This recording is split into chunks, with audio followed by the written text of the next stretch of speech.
The road to Socorro ran straight as judgment through the flatland. Abel Thornton rode it same as he'd ridden it for 5 years, alone, Winchester across his saddle, eyes on the horizon where heat bent the world into water that wasn't there. He saw the figure a quarter-mile out, kneeling in the dust, hands folded like Sunday prayer, his gut tightened, drunk, maybe, injured, or bait. Abel eased the rifle up, thumb on the hammer.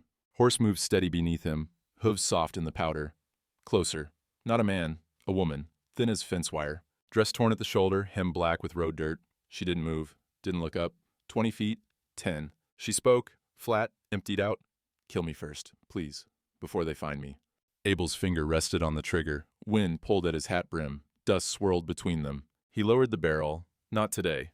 Abel sat his horse, didn't dismount.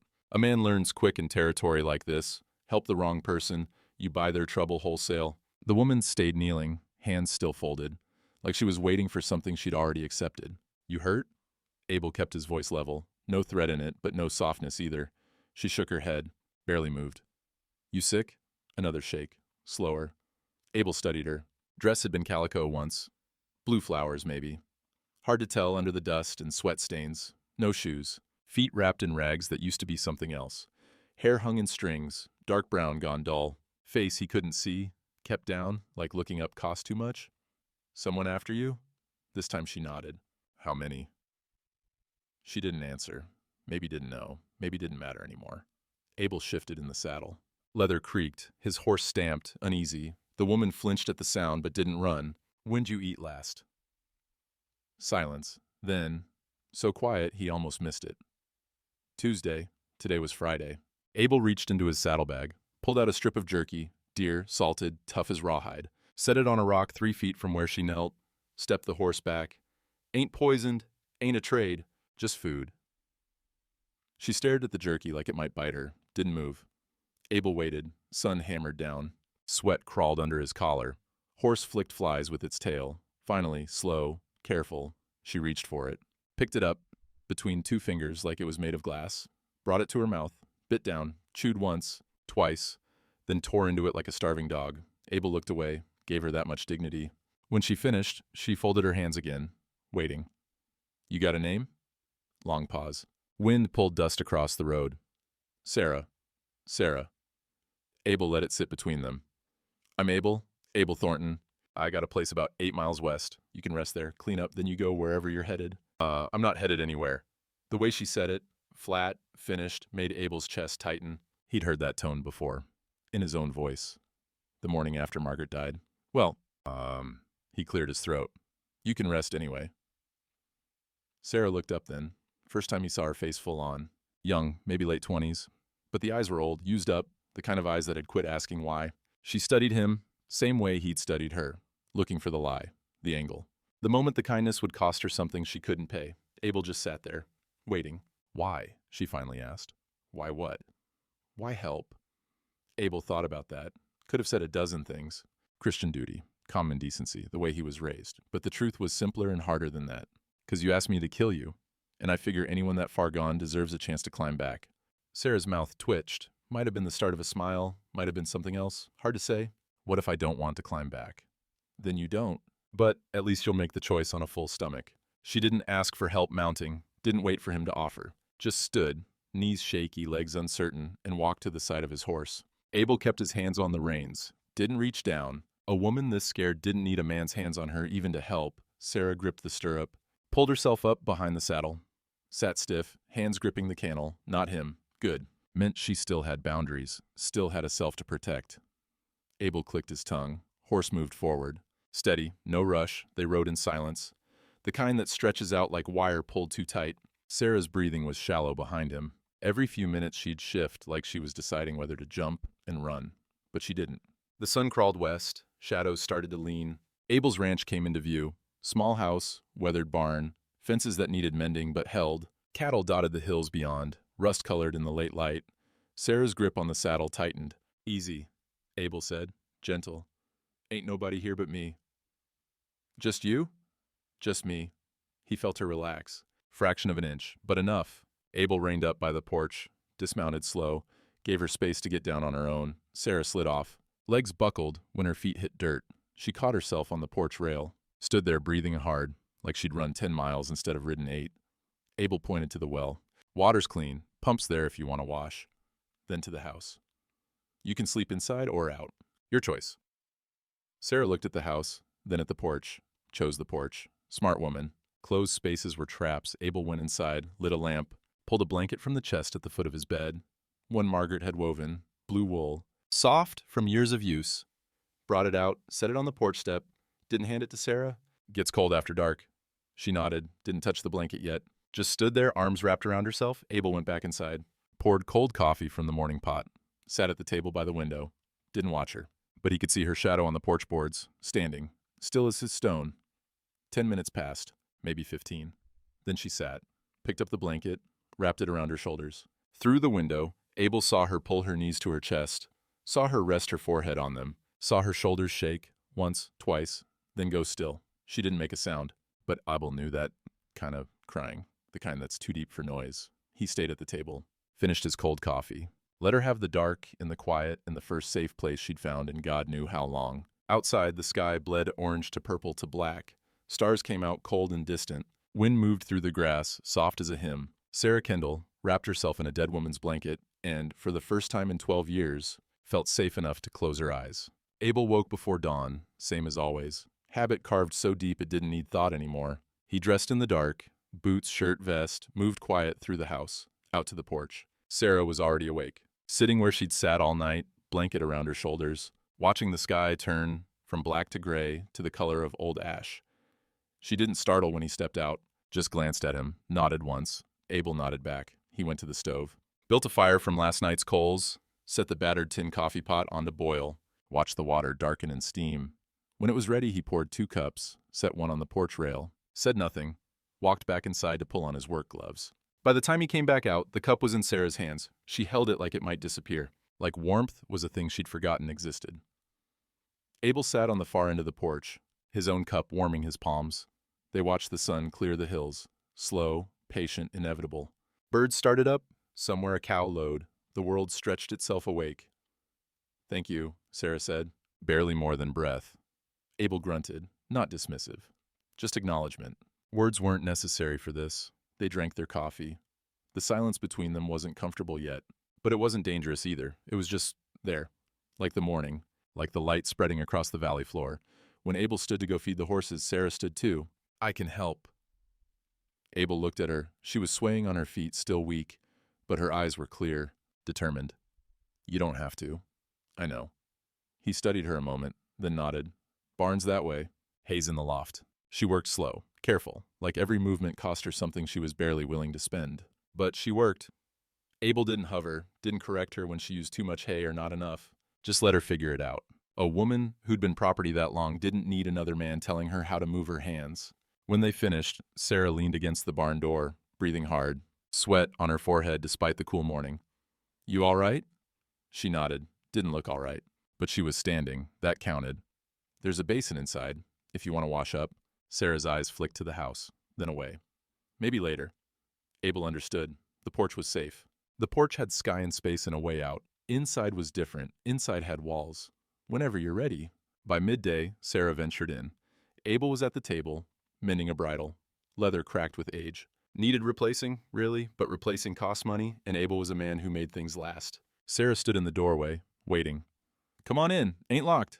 She stepped inside, slow, eyes scanning, windows, doors, corners, mapping escape routes without knowing she was doing it. The house was small. One room for living, one for sleeping. Clean, but empty. No curtains on the windows. No rugs on the floor. Functional, nothing more. On a chair by the cold stove sat a folded shawl, blue wool. Well made. Soft-looking even from a distance. Sarah's eyes caught on it. Abel saw her looking. His hands went still on the bridle. "Gets cold at night," he said. Quiet. "You can use it if you need." It was someone's. Not a question, a fact. My wife's. Abel's voice didn't change, but something in the air did. "She don't need it now."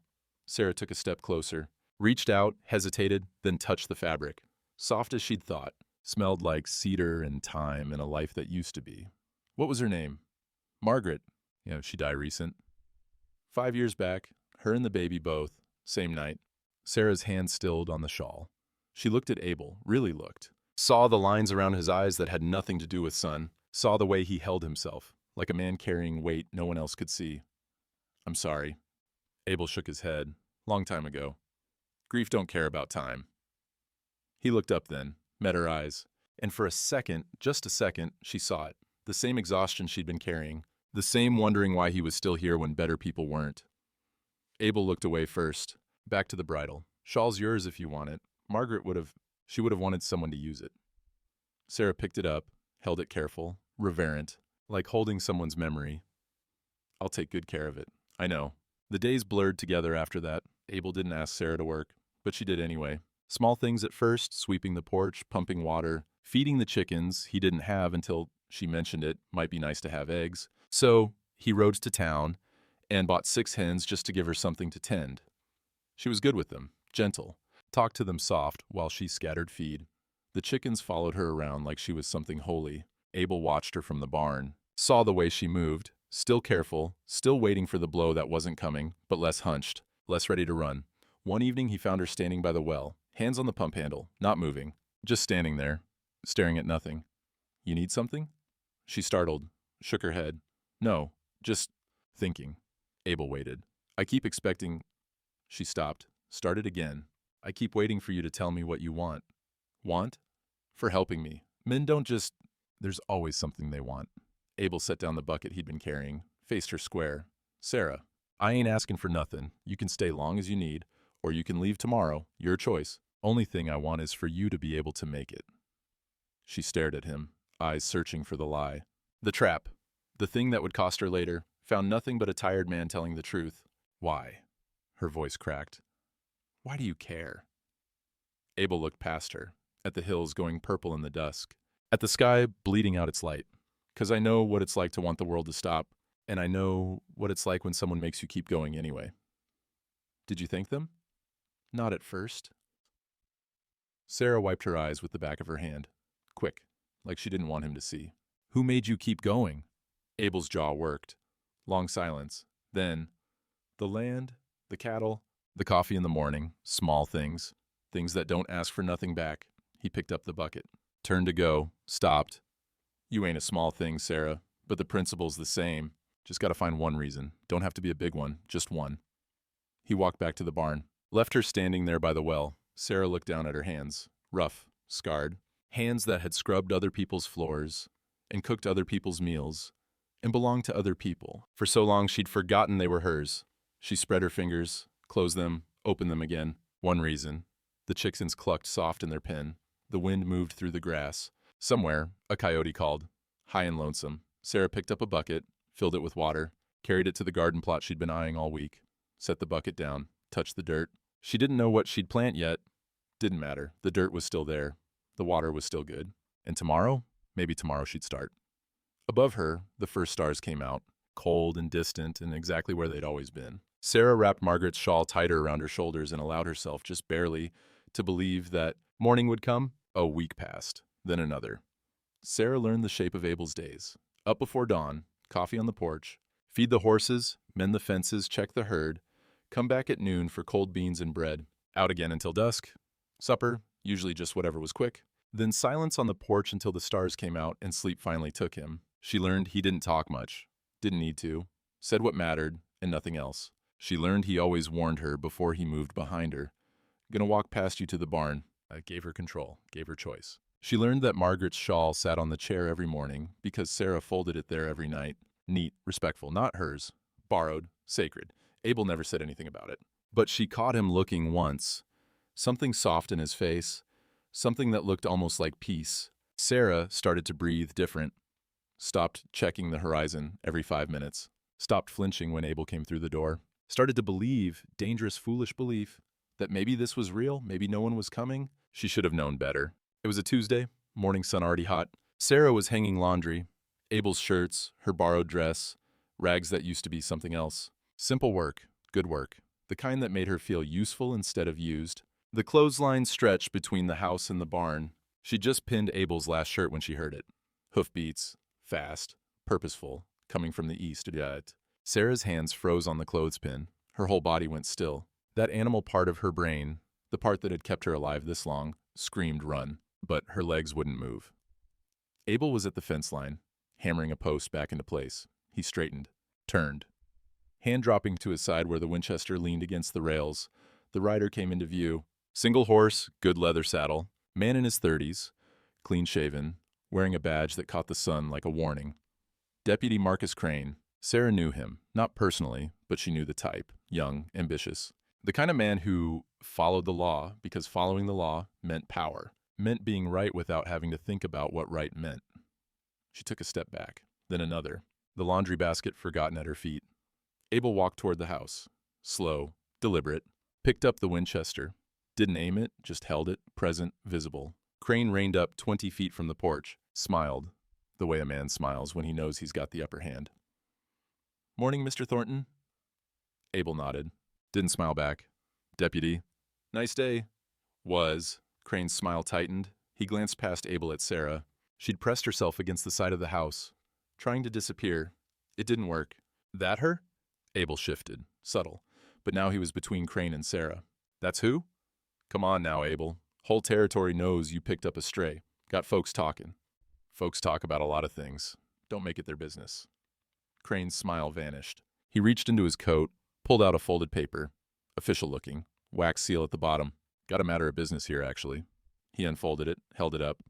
"Writ of debt claim, from the estate of J.T. Brennan, deceased. Says here you're harboring bonded labor. Sarah McKenzie, also known as Sarah Kendall, that her?"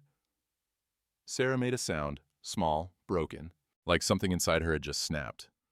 Abel's grip on the Winchester tightened, still didn't raise it, but his knuckles went white. "She ain't bonded. She's a free woman." Crane shook his head, disappointed, like Abel was a child who hadn't learned his lesson. "Law says different. Says she owes the Brennan estate $1,200 in unpaid servitude. That's a legal debt. A contract." "A contract? She's a human being, not a—" "Law don't care about your feelings, Thornton. It cares about what's written down, and what's written down says she's property of the estate until the debt's cleared." Abel took a step forward. Crane's hand moved to his sidearm, not drawing, just ready. "Easy now," Crane said, voice harder. "I ain't here to cause trouble, just doing my job." "Your job is kidnapping?" "My job is enforcing the law." Crane's eyes went cold. "She comes with me, or you get charged with harboring. Your choice." "She ain't going." "Ooh, then you're breaking territorial law." "Then I'm breaking it." Silence dropped like a stone into deep water. Crane studied Abel, saw a man who'd made his choice, saw a man who wouldn't step aside. Crane folded the paper, tucked it back in his coat. "You got 2 weeks. Judge Tolliver's circuit comes through then. You want to contest the writ? You do it in court. Bring a lawyer. Bring witnesses. But if you lose, and you will lose, she goes to auction to settle the debt." "Auction." Abel's voice was flat, dead. "You're talking about a human being." "I'm talking about the law." Crane gathered his reins. 2 weeks, Abel. Think real hard about what you're willing to lose over someone who ain't even yours." He turned his horse, rode off the way he'd come. Dust rose behind him, hung in the air, settled slow. Abel stood there, Winchester in his hands, breathing hard through his nose. Jaw clenched so tight it looked like it might crack. Sarah slid down the wall, sat in the dirt, knees pulled to her chest, hands over her face. She didn't cry, didn't scream, just sat there, rocking. The way she'd rocked in that road a lifetime ago. Abel set the rifle against the porch, walked over, stopped 6 feet away, didn't touch her, didn't crowd her. "He's gone. He'll be back." And Sarah's voice was muffled, hollow. "They always come back." "Not if I can help it." "You can't." She looked up, eyes red but dry. "You can't fight the law. Nobody can." "We'll see." Why?" The word tore out of her, raw, desperate. "Why do you care? I'm nothing. I'm nobody. Just let me go. Let them take me. It's easier." Abel crouched down, still not touching, but close enough she could feel he was there. "'Cause I already let one woman die when I should have fought for her. I ain't doing it twice." Sarah's face crumpled. She pressed her hands harder against her eyes, shoulders shaking, silent sobs that hurt worse than sound. Abel waited, stayed. The sun climbed higher. The chickens pecked in their pen. The laundry hung limp in the still air. Finally, Sarah lowered her hands. "What do? We go to town. We find Doc Winters. He's the smartest man I know. If there's a way out of this, he'll find it. And if there's not?" Abel stood, offered his hand. Not to pull her up, just to let her know he was there. "Then we go down fighting." Sarah looked at his hand. Calloused, scarred, steady. She took it, let him pull her to her feet. They stood there in the dust, in the heat, in the shadow, of something neither of them could see, but both of them could feel the weight of a world that thought some people were things you could own and some debts were paid in flesh. Abel picked up the Winchester. Sarah picked up the laundry basket. They walked back to the house together. Above them, a hawk circled, hunting, patient, waiting for something small to make a mistake. They rode to town that afternoon, found Doc Winters closing up his practice for the day. Doc was 64 and looked older. White hair, stooped shoulders, hands that shook just enough to notice. But his eyes were sharp, missed nothing. He read the writ twice, whistled low between his teeth. Hell, Abel, this is bond slavery dressed up in legal paper. Can we fight it? Doc folded the document, studied it closer. Maybe. Brennan died 6 weeks ago. Territorial law says debt claims got to be filed within 30 days by a legal heir. This was filed at 42 days. He tapped the signature line. And I don't see an heir's name anywhere. Meaning this paper might not be worth the ink it's written with. But Crane don't know that. And whoever filed this is betting you don't either. Abel felt something loosen in his chest. Not hope. Not yet. But the possibility of it. What do we need? A lawyer, witnesses, folks willing to say Sarah's a free woman, not property. Doc looked at Sarah. She'd been silent the whole time, standing by the door like she was ready to bolt. And we need your story, miss. Where you came from. Who sold you. When. Sarah's face went blank. The kind of blank that came from practice. I'll tell it, she said, quiet, flat. In court, if I have to. Doc nodded. 2 weeks, then. I'll see who I can round up. They rode home in silence. Different kind than before? Heavier. The kind that comes when you've named the thing you're afraid of, and now you have to face it. Abel didn't go to the barn when they got back, didn't go to the cattle, just stood in the yard, holding the reins, staring at nothing. Sarah dismounted, waited. Finally, Abel tied the horse, turned to her. You ever been to a grave before? Strange question. But Sarah nodded. Once, my mother's, long time ago. Come on, then. He led her behind the barn, to a small plot fenced with weathered wood. 2 markers, simple crosses, names carved deep. Margaret Ann Thornton, 1848, 1876. Beloved wife, baby, Thornton, born and died August 14th. 18 Sarah stood at the fence. Abel opened the gate, stepped inside, took off his hat. The wind moved through the grass. Long shadows stretched east. Somewhere, a meadowlark sang, clear and lonesome. Lost 'em both the same night, Abel said. No preamble, just truth. I was 3 hours away, moving cattle to higher ground before the rains came. Sarah said nothing, just listened. Doc Winters rode out to find me. Said Margaret had been calling for me. Fever took her fast. Baby never drew breath. Abel's voice stayed level, but his hands were fists at his sides. I got home, and they were already gone. Still warm, but gone. It wasn't your fault. Don't matter. Abel shook his head. A man's supposed to be there. I chose cattle over my wife, and she died because I wasn't. And fever killed her, not you. Same thing. Sarah stepped through the gate, stood beside him, not close, but present. That why you carry that rifle everywhere? Abel glanced at her, sharp, caught. Case you get another chance to save someone. Sarah's voice was soft, understanding. Or in case you decide you're done trying. Silence. Long and deep as a well. Abel looked at the graves, at the names carved in wood, at the grass growing wild around the markers because he couldn't bring himself to tend it. Both, he finally said, started out as protection, turned into something else. An exit. Yeah. Sarah nodded, like she'd known, like she'd seen it the first time he lowered that barrel in the road. I get that. The tired, the kind that makes dying look easier than waking up. Abel met her eyes, saw himself reflected there, the same exhaustion, the same guilt that wouldn't let go. Why'd you ask me to do it? He asked. On the road, why me? Sarah looked at her hands, rough, scarred. Hands that had scrubbed and cooked and served and been used until they forgot they were hers. I was 16 when my stepfather sold me, she said. Man named Cullen paid $300, gambling debt. Abel's jaw tightened. Cullen sold me to a ranch foreman 2 years later. Foreman sold me to Brennan 5 years after that. Sarah's voice stayed flat, empty, like she was talking about someone else. Brennan wasn't the worst, but he wasn't kind. When he died, I thought, maybe now, maybe I'm free. But there's always another paper, and always another man who thinks he owns you. She looked up, met his eyes. So when I saw you coming, gun raised, ready, I thought maybe God was finally done with me, that maybe I could stop. Why didn't you run? 'Cause running just means dying tired. Wind pulled through the grass. The sun touched the hills west, turning them copper and gold. Abel cleared his throat. You think Margaret would blame me? For not being there. For still being here. Sarah considered that, looked at the marker, at the name of a woman she'd never meet. I think she'd want you to live, not just survive, live. Might be too late for that. Then you're carrying a debt that ain't yours. Sarah's voice was quiet. Sure, same as me. Abel had no answer for that, but standing there in the dying light, looking at the graves of the people he couldn't save, and the woman he'd chosen to save. Anyway, something shifted. Not forgiveness, not yet, but maybe permission. Permission to try.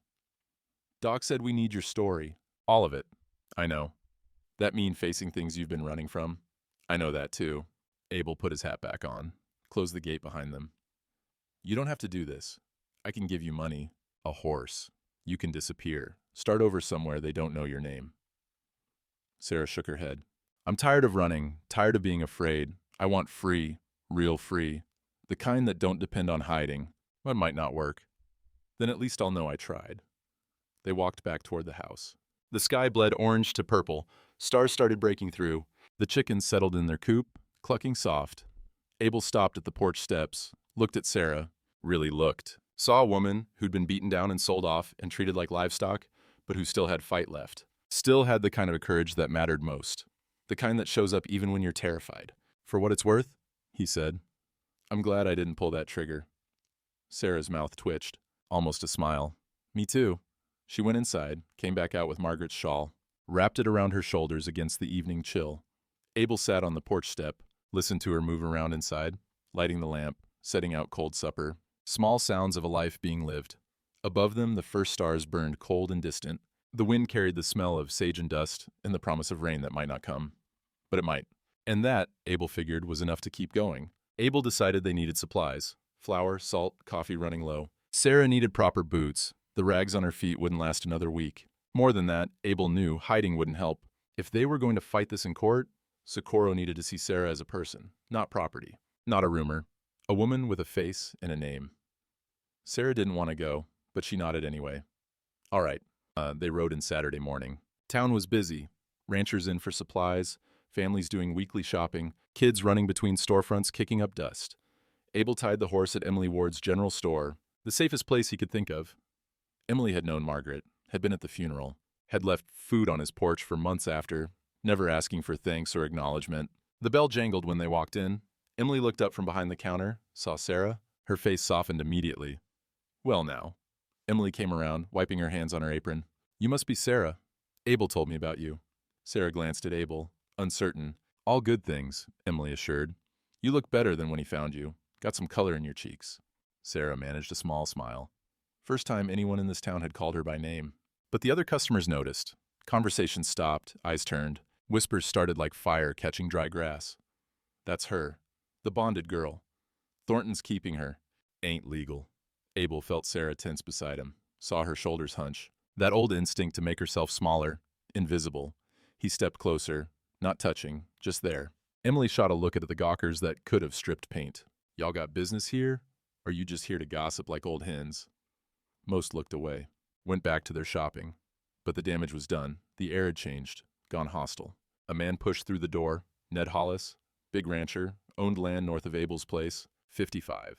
Thick-necked, the kind of man who thought his opinion mattered because he said it loud. He stopped when he saw Abel and Sarah. His face hardened. Thornton. Hollis. Heard you're making trouble. Heard wrong. Hollis looked at Sarah like she was something he'd scraped off his boot. That the girl? The one with the writ against her? Abel's jaw tightened. She's got a name. Don't care what her name is. Care that you're bringing law down on all of us. How do you figure? Territory sees one man harboring bonded labor. They start looking at all of us. Checking papers, asking questions, you're making us all targets. Then maybe we should be asking why we got papers like that in the first place. Hollis stepped closer, voice dropping, dangerous. You couldn't even keep your own wife alive, Thornton.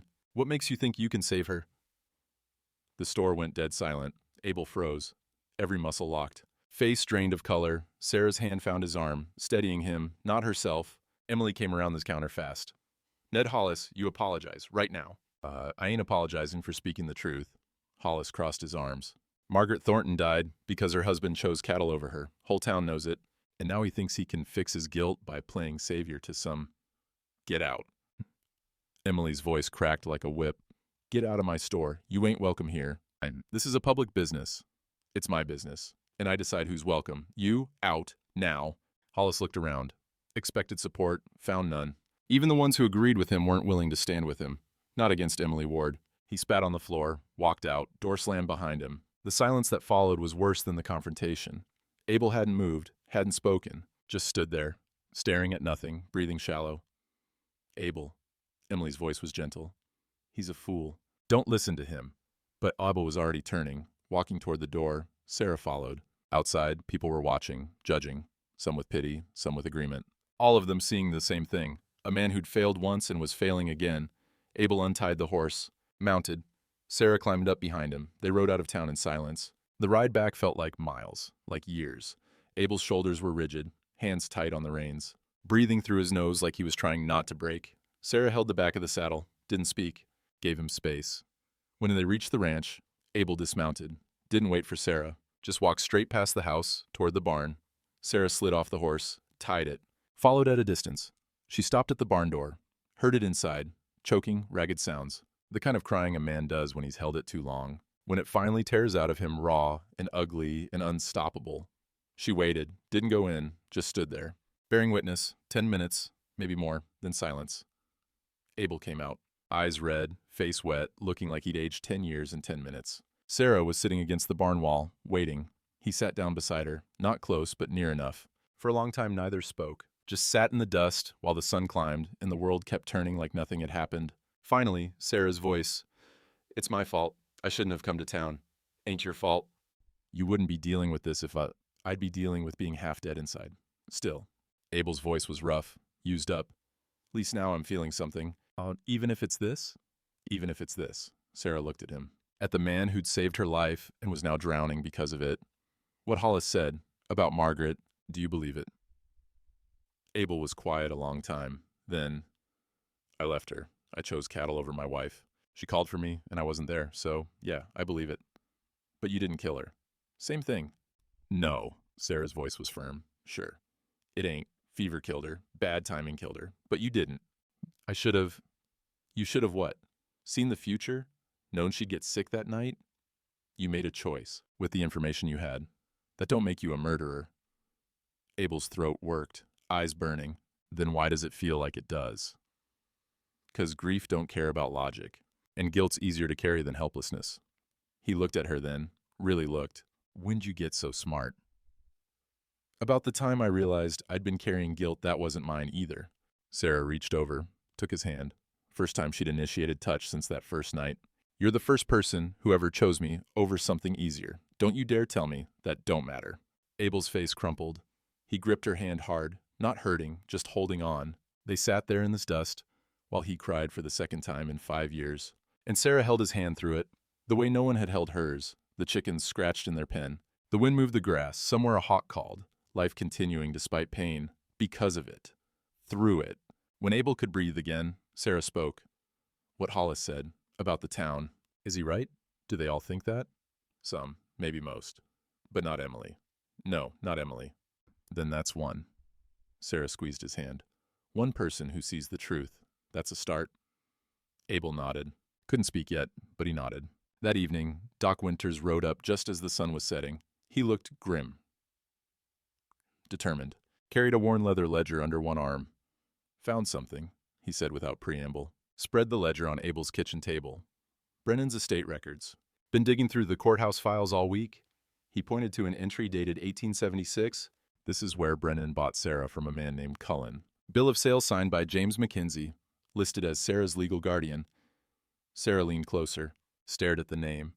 My stepfather's name was Robert, not James. Doc's eyes gleamed.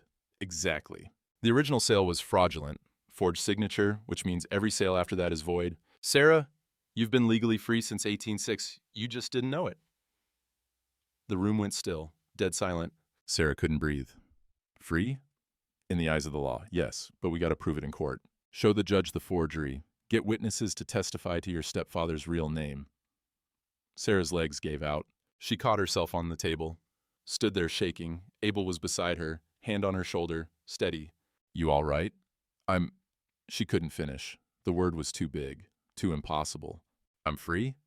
Not yet, Doc cautioned. Not until the judge says so. Crane's gonna fight this, and the estate's lawyer won't give up easy.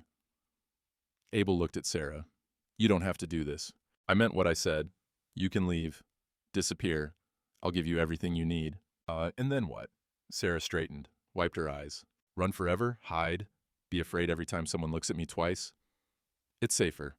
I'm tired of safe. Her voice was steady now. Sure. I want free, real free, the kind I don't have to hide to keep. Abel searched her face, saw the same determination he'd seen in Margaret once. The same stubborn courage that made a person stand when standing was hard. Then we go to court. Doc nodded, satisfied. 2 weeks. I'll round up witnesses, find a lawyer willing to take this on.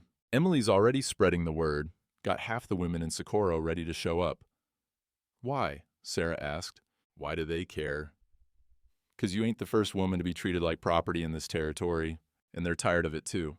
Doc closed the ledger, tucked it under his arm. Sometimes all it takes is one person willing to stand. Others follow. He tipped his hat, rode off into the gathering dark. Abel and Sarah stood on the porch, watching the stars come out, cold and distant and exactly where they'd always been. You scared? Abel asked. Terrified. Good. Means you still got fight in you. Sarah wrapped Margaret's shawl tighter, felt the weight of it, the history, the blessing. Think she'd approve, Margaret, of what we're doing? Abel looked at the stars. At the place where the barn hid the graves, he visited less now, but remembered more. I think she'd be standing right beside us. Sarah nodded, believed it. Then let's not let her down.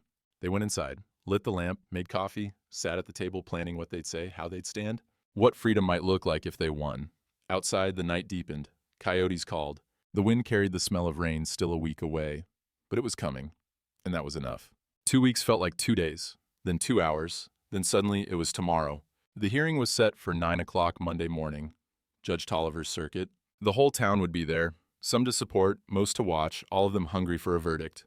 Abel spent the days preparing. Fixed the fence he'd been meaning to fix, patched the barn roof, kept his hands busy so his mind wouldn't wander to all the ways this could go wrong. Sarah kept the house, cooked meals they barely ate, fed the chickens, watered the garden that was just starting to show green, small acts of faith in a future she wasn't sure she'd have. They didn't talk about it much. What was there to say? Either the judge would see her as human, or he wouldn't. Either the law would bend toward justice, or it wouldn't. So they worked, and waited, and tried not to think about Tuesday, when everything would either change or end. Sunday evening, Emily Ward rode up in her wagon. The sun was low, light going copper and gold. Sarah was on the porch, folding laundry. Abel was at the well, washing up after a day spent doing work that didn't need doing. Emily climbed down, holding something wrapped in brown paper, tied with string. Evening, Emily? Abel called. Abel? Sarah. Emily walked up to the porch, looked at Sarah, smiled that soft smile that meant she understood things she hadn't been told. Got something for you.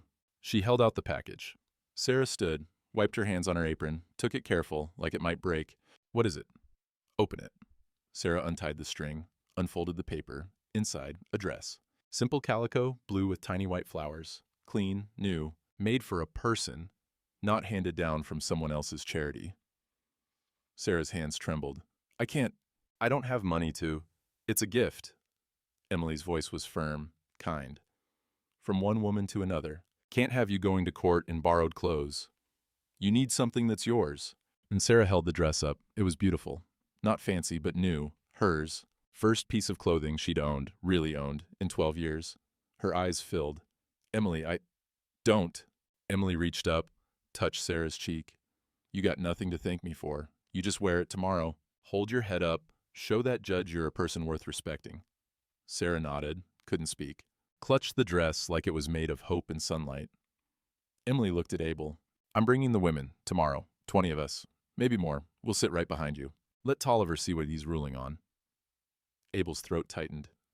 You don't have to. Yes, I do. Emily's eyes were steel. Margaret would have done it, so I'm doing it, for her and for Sarah. She climbed back in her wagon. 9 o'clock, don't be late. She drove off, wheels creaking, dust rising in her wake. Sarah stood holding the dress, face wet, smiling and crying at the same time. Abel walked over, looked at the dress, looked at Sarah. She's right, you know. Margaret would have been first one there. I wish I could have met her. Me too. They stood there as the light faded, the dress between them like a promise, like armor made of kindness. That night, Sarah tried the dress on. It fit. Not perfect, but close. She stood in front of the small mirror by the wash basin. The first time she'd really looked at herself in years. The woman staring back wasn't the one who'd knelt in that road begging to die. This woman had color in her face, flesh on her bones, eyes that still held fear, but also something else. Something harder to name.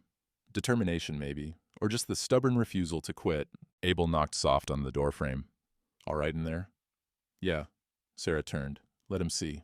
Abel looked at her, really looked. Not the way men had looked at her before, assessing her worth, calculating her use. He looked at her the way you look at a person, someone who mattered. You look... He stopped, cleared his throat. You look like yourself. Don't even know who that is anymore. Then tomorrow you get to find out. Sarah nodded, took the dress off, careful, folded it, set it on the chair next to Margaret's blue shawl. 2 pieces of cloth, 2 kinds of blessing. She pulled on her old borrowed nightdress, came out to the porch where Abel was sitting with coffee, watching the stars. She sat beside him. He handed her a cup without being asked. They drank in silence. Comfortable now. Earned. You scared? Abel asked. Terrified. Good. Means it matters. What if we lose? Abel was quiet a long time. Then we lose. But at least you'll know someone thought you were worth fighting for. Sarah's eyes burned. I've never had that before. You got it now. She leaned her shoulder against his, just barely. Just enough. He didn't pull away, just sat there, solid, present. Above them, the stars wheeled slow across the black. The wind carried the smell of sage and earth and the faint promise of rain that still hadn't come, but might, someday, maybe soon. Abel? Yeah. Thank you for not pulling the trigger that day. He looked at her. Saw the woman who'd saved him as much as he'd saved her. Saw the future they might have if the world was kinder than it usually was. Thank you for asking me not to. And they sat until the cold drove them inside. Until sleep finally came, restless and shallow, filled with dreams of courtrooms and judges and words that would decide everything. Morning came too soon and not soon enough. Abel woke before dawn, made coffee in the dark, stood at the window, watching the sky turn from black to gray to that thin blue that comes before sunrise. Sarah was already awake. He could hear her moving in the other room, dressing, preparing. When she came out, she was wearing the blue calico dress, hair pulled back neat, Margaret's shawl over her shoulders. She looked strong, scared, ready. Abel handed her coffee. You look like someone who can face down a judge and win. Don't feel like it. Nobody does. That's why it takes courage. They drank their coffee on the porch one last time before the world changed. Watching the sun clear the hills, the light spreading gold across the valley, the chickens stirred, the horses stamped in the barn, life continuing its small rituals while everything hung in the balance. Time to go, Abel said. Sarah set down her cup, stood, smoothed her dress, took a breath so deep it shook her whole body. I'm ready. Abel picked up his hat. The Winchester stayed on the porch. No guns in a courtroom, just truth, just testimony. Just the slim hope that justice might show up when it was needed most. They rode towards Socorro together, side by side, 2 people who'd been broken, learning how to stand. The sun climbed, the road stretched, and somewhere ahead, in a small courthouse, in a dusty territorial town, the future waited to be decided. Behind them, the ranch sat quiet, the garden growing, the graves tended, the porch empty but not abandoned, a place to return to, if they got the chance. The courthouse sat at the end of Main Street, adobe and timber, windows that let in too much heat and not enough air, built for function, not comfort. By the time Abel and Sarah arrived, the benches were already filling, ranchers, shopkeepers, women in their Sunday dresses, men in clean shirts, everyone who'd heard the story and wanted to see how it ended. Deputy Crane stood by the door, badge polished, face neutral, doing his job. He nodded at Abel, looked at Sarah. No hostility, no sympathy, just duty. Thornton, Miss Kendall, judge will see you at 9. Abel nodded back. Guided Sarah inside with a hand hovering near her elbow, not touching, just there if she needed. The courtroom smelled like dust and old paper and nervous sweat, wood benches worn smooth by years of judgment, a table up front for the lawyers, a raised platform for the judge, an American flag in the corner, stripes faded from sun. Doc Winters was already there, sitting with a man Abel didn't know. Thin fellow, spectacles, carrying a leather case stuffed with papers. The lawyer Doc had found. Emily Ward sat front row right side. Behind her, a wall of women, 20, like she'd promised, maybe more. All of them dressed proper, all of them looking straight ahead, witnesses. Abel felt something loosen in his chest. Not relief, not yet, but gratitude, deep and humbling. Sarah saw them too. Her step faltered, eyes wide. "They came," she whispered. "They came," Abel confirmed. Emily turned, caught Sarah's eye, nodded once, solid as stone. Sarah's spine straightened. She walked to the front table, sat down. Abel beside her, Doc on the other side. The lawyer leaned over. "Samuel Brenner, I'll be representing you, Miss Kendall. Doc's shown me the evidence. We have a strong case." How strong?" "Strong enough. But you'll need to testify. Can you do that?" Sarah's hands were fists in her lap, white-knuckled. "Yes. They'll ask about your past, where you came from, who owned you. It won't be comfortable. I know. You sure?"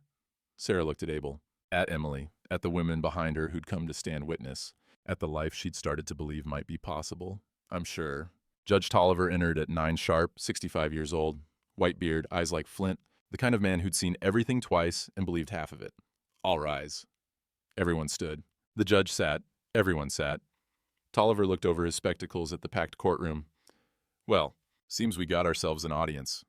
Let's keep this civil here." He picked up a paper, read it, set it down. "Case of Sarah Mackenzie Kendall, writ of debt claim filed by the estate of J.T. Brennan, deceased. Deputy Crane, you brought this claim." Crane stood. "Yes, Your Honor. Miss Kendall owes the estate $1,200 in unpaid servitude. She's bonded labor under territorial contract law. And Mr. Thornton here is harboring her?" "That's correct." "Mr. Thornton, you got representation?" Brenner stood. "Samuel Brenner, Your Honor, representing Miss Kendall. We're contesting the validity of the debt claim." Tolliver's eyebrows went up. "On what grounds?" "On the grounds that the original sale was fraudulent, Your Honor. We have evidence." Let's see it." Doc Winters stood, brought forward the ledger, set it on the judge's bench, pointed to the entry from 1876. "This is where J.T. Brennan purchased Miss Kendall from a man named Cullen. Bill of sale shows signature from James Mackenzie, listed as her legal guardian." Tolliver studied it. And Miss Kendall's stepfather, the man who sold her, was named Robert Mackenzie, not James. The signature's forged." Silence, heavy as lead. Tolliver looked at Sarah. "That true, miss?" Sarah stood, legs shaking. "Yes, Your Honor. My stepfather was Robert. I never knew anyone named James." So this James Mackenzie don't exist?" "No, sir." Crane spoke up. "Your Honor, even if the first sale was questionable, Miss Kendall was sold twice more after that. Those sales established legal precedent. She's been treated as bonded labor for 12 years. That's binding." "Binding?" Brenner's voice was sharp. "You can't build law on a foundation of fraud. If the first sale was illegal, every sale after is void." Tolliver held up a hand. "I'll decide what's void and what ain't." He looked at Crane. "When was this writ filed?" 6 weeks after Brennan's death. And territorial law requires debt claims be filed within 30 days by a legal heir. Correct?" Crane shifted, uncomfortable. "Yes, sir." "So this claim's late, and I don't see an heir's name on the paperwork. The estate's lawyer filed on behalf of..." "I asked about an heir, deputy. You got one, or don't you?" Crane's jaw tightened. "No, sir." Tolliver set down the ledger, leaned back, studied the ceiling like it held answers. The courtroom held its breath. "Miss Kendall, approach the bench." Sarah stood, walked forward, every eye on her, every breath held. She stood before the judge, small, scared, but standing. "You understand what's being argued here?" "Yes, sir." "Tell me, in your own words, what happened to you." Sarah's voice came out quiet at first, then stronger. "I was 16. My stepfather, Robert Mackenzie, sold me to a man named Cullen. Said it was to pay gambling debts. I didn't know I could say no." Why not?" "'Cause I was 16, and he said it was legal. Said I owed him for raising me." And after Cullen?" "He sold me to a ranch foreman. Foreman sold me to Mr. Brennan. Each time they called it a contract. Called it debt. But I never signed. Nothing. Never agreed. Just got passed along like I was livestock." Her voice cracked. She steadied it. "I've been owned by 3 men in 12 years, Your Honor. None of them asked my name till Mr. Thornton did. None of them treated me like I was human." Tolliver's face was stone, but something moved behind his eyes. "What do you want, Miss Kendall?" "I want what I should have had all along." Sarah's voice was clear now, strong. "Freedom, not granted, not bought, just mine, by right. The room was silent, dead silent. 20 women sat motionless, barely breathing. Then one of them started clapping, slow, deliberate. Emily Ward, another joined, then another. Within seconds, all 20 were clapping. Then women in other rows, then some of the men. The sound filled the courtroom like thunder. Judge Tolliver banged his gavel. Order! Order! The clapping stopped, but the statement had been made. Tolliver looked at Sarah, at the women, at the ledger with its forged signature, at Deputy Crane, standing there with law on his side and nothing else. I'm going to take a recess. 15 minutes. He stood, walked into his chambers, door closed behind him. The 15 minutes felt like 15 hours. Sarah sat at the table. Abel's hand found hers under the edge. Squeezed once. She squeezed back. Emily came forward, bent down, whispered, "You did good, honey. Real good." Sarah nodded. Couldn't speak. Afraid if she opened her mouth, she'd break. The door to the judge's chambers opened. Tolliver walked back out, face unreadable. All rise. Everyone stood. Tolliver sat, arranged his papers, took his time. The silence stretched like wire pulled to breaking. Finally, I've reviewed the evidence. The original bill of sale is fraudulent. That's clear. Signature don't match. No record of James Mackenzie ever existing in territorial records. He looked at Crane. As such, all subsequent sales are legally void. Crane's face went pale. Furthermore, the debt claim was filed 42 days after Mr. Brennan's death. Territorial law requires 30. The claim's invalid. He looked at Sarah. Miss Sarah Mackenzie Kendall, you are hereby declared a free woman. No debt owed to any estate or person. No bondage, no servitude, no claim against you. He banged the gavel. This case is dismissed. The courtroom erupted. Cheers, applause, crying. Emily Ward sobbing openly, not caring who saw. Sarah didn't move. Couldn't. The word echoed in her head. Free, free, free. Sarah, Abel's voice, gentle. You hear that? She looked at him, eyes wide, disbelieving. Free? Free. Her legs gave out. She collapsed into the chair, hands over her face, sobbing, not sad, not scared, just overwhelmed by the weight of a word she'd stopped believing in. Abel knelt beside her, didn't touch, just there. You're free. Emily pushed through, wrapped Sarah in a hug. Other women followed, surrounding her, protecting her, celebrating her. Doc Winters shook Abel's hand. You did it, son. She did it. Abel looked at Sarah, surrounded by women who'd stood witness. She's the one who had the courage.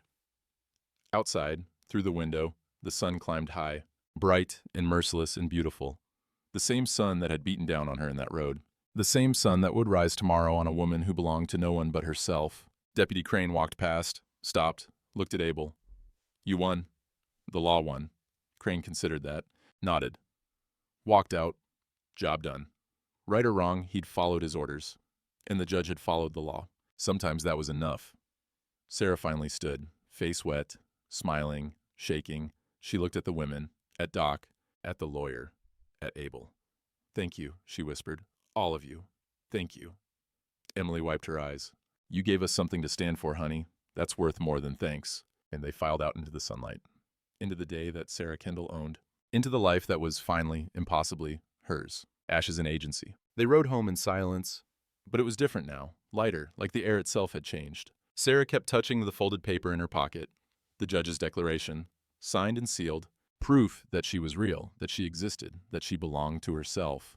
Every few minutes, she'd pull it out, unfold it, read the words she'd already memorized. Sarah Mackenzie Kendall, free woman, no debt, no claim, then fold it again, put it back, touch her pocket to make sure it was still there. Abel let her, understood the need. Some truths took time to believe. When they got to the ranch, Sarah slid off the horse, stood in the yard, turned slow, taking it all in. The house, the barn, the garden just starting to show green. The chickens scratching in their pen. Looks different, she said. Nothing's changed. I have. She smiled. Real, full, the kind of smile that reaches the eyes. Everything looks different when you're free. Abel tied the horse. You hungry? I can heat up beans. In a minute. Sarah walked to the house, opened the door, stood on the threshold. Is it all right if I come inside? Abel stopped, looked at her, understood what she was asking. Permission had been everything for so long. Hard habit to break. Sarah, it's your house much as mine. Don't need to ask. She stepped inside, not hesitant anymore, purposeful, went to the table, pulled out the writ, the old one, the fraudulent one that had claimed she was property, the paper Deputy Crane had brought that day a lifetime ago, She held it up to the light. This the only copy? Far as I know. Good. She walked to the stove, opened the iron door, coals still glowing from morning coffee. She held the paper over the opening. You know what this is? A lie. More than that. Her voice was steady. Sure. It's 12 years of believing I was nothing. 12 years of thinking I was something you could own and sell and trade. She looked at Abel. You mind if I burn it? It's yours to burn. Sarah held the paper up, studied it one last time. All those words that had defined her, reduced her, erased her. You don't own me, she said to the paper, to the men who'd written it, to the system that had allowed it. You never did, and you never will. She dropped it into the coals. They watched it catch, edges curling black, ink bubbling, words disappearing into ash and smoke. The paper twisted, writhed, then collapsed into nothing. Sarah closed the stove door, wiped her hands on her dress, turned to Abel. That's done then. Oh, that's done. She took a breath, deep, cleansing it. Like she'd been holding it for years and could finally let go. Now what? Abel thought about that. Now we live. Late afternoon, Abel found Sarah in the garden, hands in the dirt, planting seeds she'd bought in town with money Emily had given her. For starting over, Emily had said. Sarah. She looked up, dirt on her hands, sun on her face. Got something for you. He was holding the Winchester, the rifle that had started everything, the gun he'd pointed at her in that road, the weight he'd carried for 5 years, waiting for a reason to use it, or a reason to stop carrying it. Sarah stood, brushed off her hands. What's that for? For you, if you want it. She stared at the gun, then at him. Why would I want that? 'Cause a woman who can shoot don't need to beg. He held it out. Don't need to be afraid neither, not of men, not of anything. Sarah hesitated. The last time she'd seen a gun this close, she'd asked the man holding it to kill her. I don't know how. 6 months passed like water finding its level, slow, natural, inevitable. Spring turned to summer. The garden Sarah had planted in doubt came up strong, tomatoes heavy on the vine, beans climbing their poles, squash spreading wide and ambitious. She'd even planted wildflowers around the edge, blue and yellow, just because they were pretty, just because she could. The chickens had names now. Henrietta, Beatrice, Ruth. Sarah talked to them while she scattered feed, told them about her day like they were old friends. Maybe they were. The morning ritual held, coffee on the porch at dawn, 2 cups, comfortable silence. Sometimes Abel would mention the weather or the cattle. Sometimes Sarah would talk about what she planned to cook. Sometimes neither spoke at all. Just sat watching the world wake up. It was enough. One morning, Sarah made the coffee herself. Abel came out to find his cup already on the porch rail, steam rising in the cool air. He stopped, looked at her. You didn't have to do that. I know. She was sitting on the step, bare feet on the weathered wood, hair loose down her back. Wanted to. Abel picked up the cup, took a sip, made a face. Sarah's eyes narrowed. What? Nothing. Abel Thornton, you made a face. What's wrong with it? Ain't wrong, just different. Different how? He took another sip, considered. Little weak. Sarah stood up, hands on her hips. But she was smiling. Weak? I use the same amount you always use. Must have measured wrong, and I watched you make it 100 times. I know how you make coffee. Apparently not. She grabbed the cup from his hands, took a sip. It was perfectly fine. She looked at him. He was trying not to smile. You're teasing me. Maybe. You are. You're teasing me. She laughed. Real. Right? When did you start doing that? Abel shrugged. Couldn't quite hide the smile anymore. Figured you could handle it. I can shoot a tin can at 50 yards. I think I can handle your opinion on my coffee. Then I'll speak honest. It's fine. Better than fine. Just like riling you up. Sarah stared at him, then burst out laughing. The kind that bends you double. The kind that comes from joy so pure it has nowhere else to go. Abel watched her laugh, felt something warm settle in his chest. Something that had been missing so long he'd forgotten what it felt like. Peace. Simple. Uncomplicated. You're impossible, Sarah said, wiping her eyes. Heard that before. I bet you have. She sat back down, handed him his cup, made her own. They sat together watching the sun clear the hills. Abel? Yeah? I'm happy here. He looked at her. At the woman who'd knelt in a road begging to die and now sat on his porch laughing at bad jokes about coffee. Good, me too. That afternoon they rode to town for supplies. Had become routine now. Every 2 weeks, Sarah didn't hide anymore. Didn't hunch her shoulders or keep her eyes down. Just walked into Emily's store like she belonged there. Because she did. Emily was restocking shelves. looked up when the bell jangled, smiled wide. There's my favorite customers. How's the garden, Sarah? Growing like crazy. I'll bring you tomatoes next week. You're an angel. Mine got eaten by rabbits. They talked easy, about nothing important, the weather, the chickens. Emily's nephew visiting from Santa Fe. Normal things? Human things? Abel was looking at nails when someone cleared their throat behind him. He turned. Ned Hollis stood there, hat in hands, looking uncomfortable. Thornton. Hollis? Awkward silence. Then, I wanted to. That is, I've been meaning to. Abel waited. Didn't make it easy. Didn't make it hard either. Hollis took a breath. What I said, back before the hearing, about Margaret, about you. He looked Abel in the eye. I was wrong. I'm sorry. Abel studied him. Saw a man who'd let fear make him cruel and was trying to fix it. Wasn't easy, apologizing. Took more courage than most people had. Appreciate that. And what you did, for Sarah, that took guts. Real guts. Just did what needed doing. Still, Hollis put his hat back on. Nodded at Sarah across the store. She looks good, happy. She is. You did right by her, Abel.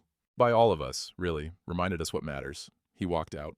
Bell jangling. Dust motes dancing in the sunlight through the window. Sarah came over. Was that Hollis? Yep. What did he want? To apologize. Did you accept? Abel thought about that. About Margaret's grave, and the weight he'd carried, and the slow, painful process of letting it go. Yeah, I did. Sarah smiled, took his arm, just because she could. Just because touching him didn't mean something would be taken from her.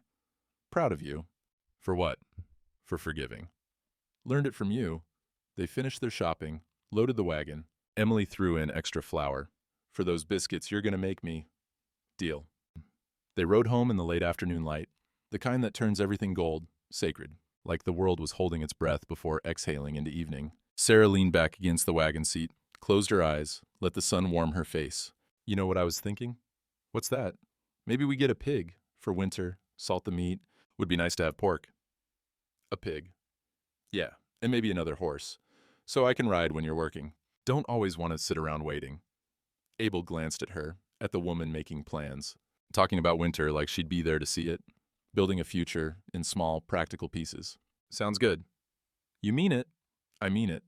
Sarah opened her eyes, looked at him. We're really doing this, aren't we? Building something. Seems like. Good. She closed her eyes again, smiled. Real good. They rode the rest of the way in silence. The sun sank lower, the air cooled. The smell of sage and dust and growing things filled the world. When they got home, Sarah unhitched the horse while Abel carried supplies inside. They worked together without discussing it. Natural, fluid. Like they'd been doing this for years instead of months. That night, after supper, Sarah sat on the porch with Margaret's shawl around her shoulders. Not because she was cold, just because she liked it. Because it had become hers through use and time and blessing. Abel came out with 2 cups of coffee, set one beside her, sat down. Your coffee, he said. Made it weak, just how you like it. Sarah laughed, shoved his shoulder. You're never letting that go, are you? Nope. Good. She picked up her cup, took a sip. Means you're comfortable enough to be annoying. That's one way to put it. The stars came out, the coyotes called, the chickens settled in their coop, clucking soft goodnight sounds. 2 people who'd been broken learned to laugh again, learned that healing wasn't a destination but a direction. That joy didn't erase pain, but lived alongside it. That home wasn't a place but a choice you made every morning when you woke up and decided to stay. Above them, the moon rose, full and bright, turning the world silver. And in the garden, hidden in the dark, the tomatoes ripened, the beans climbed higher, the wildflowers dreamed of morning. 1 year after the hearing. Evening, the light going soft and golden. The kind that makes everything look like a memory even while it's happening. Sarah sat on the porch step mending one of Abel's shirts, the blue shawl draped over her shoulders, worn soft now, part of her. The Winchester leaned against the rail beside her, close, familiar. A tool, not a threat. Abel came around from the barn, stopped when he saw her there, backlit by the setting sun, hair tied back, hands steady on the needle, at peace. She looked up, smiled. Coffee? In a minute. He sat beside her. Not too close. Respectful distance. But present. There. The garden was full now, tomatoes red and heavy, beans climbing high, squash sprawling, wildflowers blooming blue and yellow around the edges. Everything she'd planted in doubt had come up strong. The chickens scratched in their pen. The horses stood quiet in the corral. Smoke rose lazy from the chimney where supper waited. Sarah set down the mending, looked at the world they'd built. You think Margaret would have liked me? I know she would have. Good. Sarah pulled the shawl tighter. 'Cause I like her too. Abel looked at the graves behind the barn, at the woman who taught him how to love and the woman who taught him how to live again. Different lessons, both necessary. I'm glad you didn't pull that trigger, Sarah said. Same words she'd said before, but they meant something different now. Me too. They sat as the sun touched the hills, as the light bled gold to copper to purple, as the first stars broke through. Two people who'd been broken, learning, slowly, what it meant to be whole. Not perfect, not healed, but free, and together, and that was enough. Some stories end with a kiss, some end with a gunshot. This one ended the way most good things do, with two people who'd been broken learning how to mend. Not fast, not perfect, but together. Abel Thornton put down a gun he'd been carrying for the wrong reasons. Sarah Kendall picked one up for the right ones. Between them, the hardest kind of mercy. The kind that says, not today, not ever, you're worth the fight. In the territories of 1881, the law said a person could be property. But in a small ranch outside Socorro, two souls proved different. Proved that freedom ain't granted, it's fought for. That dignity ain't given, it's claimed. That sometimes the bravest thing you can do is lower your weapon and say to someone drowning, not today. I got you. Stand up. The garden still grows. The coffee still steams at dawn. The rifle leans ready but unused. And somewhere between the graves of the past and the sunrise of tomorrow, two people learned what redemption really means. It means staying. What does true strength look like to you? Not the kind that destroys, but the kind that protects. Not the kind that takes, but the kind that gives freely, expecting nothing back. If this story reminded you what matters, share it with someone who needs to hear it. And if you've ever been the one kneeling in that road, or the one holding the gun, remember, some choices define a man, some choices define a life. Choose mercy, choose courage, choose to stand when standing matters most. Leave your thoughts below. What would you have done?